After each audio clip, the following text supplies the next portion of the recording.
రాష్ట్ర బడ్జెట్ వాస్తవాలకు దగ్గరగా ఉందన్నారు నారాయణఖేడ్ ఎమ్మెల్యే పటోళ్ల సంజీవరెడ్డి. బడ్జెట్ను చూసి ప్రతిపక్షాలకు మిగ్గుడు పడ్డం లేదని విమర్శించారు. బడ్జెట్లో రైతులకు పెద్దపీట వేశామని తెలిపారు. ఇప్పటికే రైతులకు ₹1,00,000 రుణమాఫీ చేసిన ఘనత సీఎం రేవంత్ రెడ్డికి దక్కుతుందన్న MLA Sanjeeva Reddy face to face.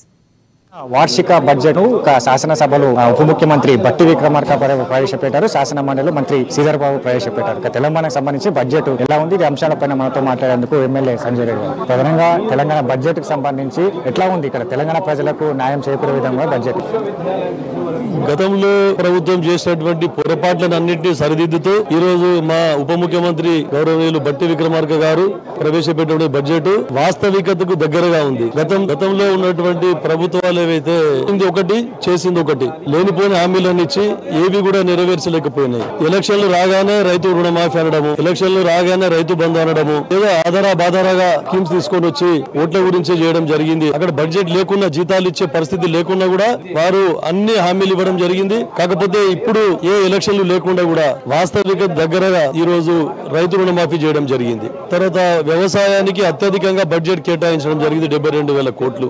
గతంలో మీరు చూసిండ్రు, మిషన్ భగీరథ, మిషన్ కాకతీయ అన్నారు. ఇప్పటికీ మారుమూల ప్రాంతాల తాండాల తాగడానికి నీళ్లు లేవు అంటే వారు చేసిన అభివృద్ధి ఎక్కడ ఉందని చెప్పేసి అడుగుతా ఉన్నాను నేను. ఇప్పుడు ముఖ్యంగా ఏది పెట్టినా కూడా వాస్తవిక దగ్గరగా మనకు బడ్జెట్ కు ఉండే ఎంత బడ్జెట్ ఉందో మనకు దానికి తగ్గనే పనులు ప్రతిపాదించుకోవాలి, అన్ని రంగాలకు సమప్రాధాన్యం ఇవ్వాలి అనే ఉద్దేశంతో ఈరోజు వైద్యానికి, విద్యకు కూడా మా ముఖ్యమంత్రి రేవంత్ రెడ్డి గారు అధిక ప్రాముఖ్యత ఇస్తా ఉన్నారు. దాంట్లో భాగంగానే హెల్త్ లో గానీ, ఎడ్యుకేషన్ లో గానీ రిక్రూట్మెంట్ గురించి చాలా ఇప్పుడు రిక్రూట్మెంట్ చేయడం జరుగుతూ ఉంది.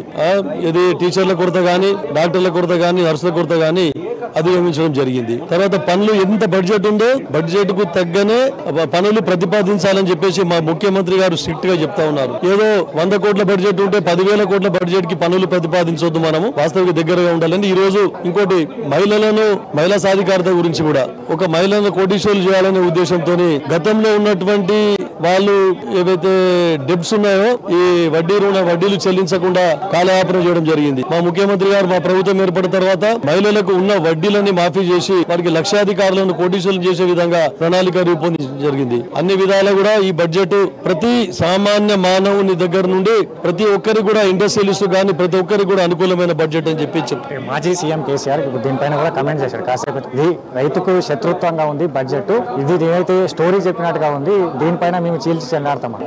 గౌరవ మాజీ ముఖ్యమంత్రి వర్యులు కేసీఆర్ గారు అదే వాస్తవిక దూరము కథలు చెప్పినట్టే ఉందని చెప్పేసి విమర్శించడం జరిగింది. మీ అందరికీ తెలుసు, తెలంగాణ సమాజానికి తెలుసు, కేసీఆర్ గారు కథలతోనే 10 సంవత్సరాల కాలం గడిపిండు. కథలు చెప్పే అలవాటు ఆయనకున్నది కానీ అది నిజానికి దూరంగా ఉన్నటువంటి, వాస్తవికతకు దూరంగా ఉన్నటువంటి కథలు చెప్పి ప్రజలను మభ్యపెట్టి ఓట్లు దండుకొని 10 సంవత్సరాలు పరిపాలన సాగించడం జరిగింది. కానీ మా ముఖ్యమంత్రి, మా ప్రభుత్వానికి, మా ముఖ్యమంత్రి రేవంత్ రెడ్డి గారికి అట్లాంటి అలవాటు ఏవి లేవు. వాస్తవికత దగ్గరగా ఎవరిని విమర్శించకుండా నిజాలేవో అవే ప్రజల దృష్టికి తీసుకొని పోయి ప్రజలకు అన్ని రంగాల్లో కూడా తెలంగాణను అభివృద్ధి చేసే విధంగా కృత నిశ్చయంతో ఉన్నారని చెప్పి చెప్తా ఉన్నాం. తెలంగాణ ప్రభుత్వం ప్రవేశపెట్టిన బడ్జెట్ వాస్తవికతకు దగ్గరగా ఉంది. ఇక్కడ రైతులకు కావచ్చు, అన్ని వర్గాలకు సంబంధించి, అన్ని శాఖలకు సంబంధించి కూడా బడ్జెట్కి సంబంధించి కూడా అన్ని ప్రతిపాదనలు తీసుకోబోతున్నది. కాంగ్రెస్ ప్రభుత్వం చేసేది సంక్షేమ పథకాలు కావచ్చు, తీసుకొచ్చి గతంలో చెప్పిన హామీలన్నిటిని కూడా నెరవేరుస్తామని చెప్తున్నారు.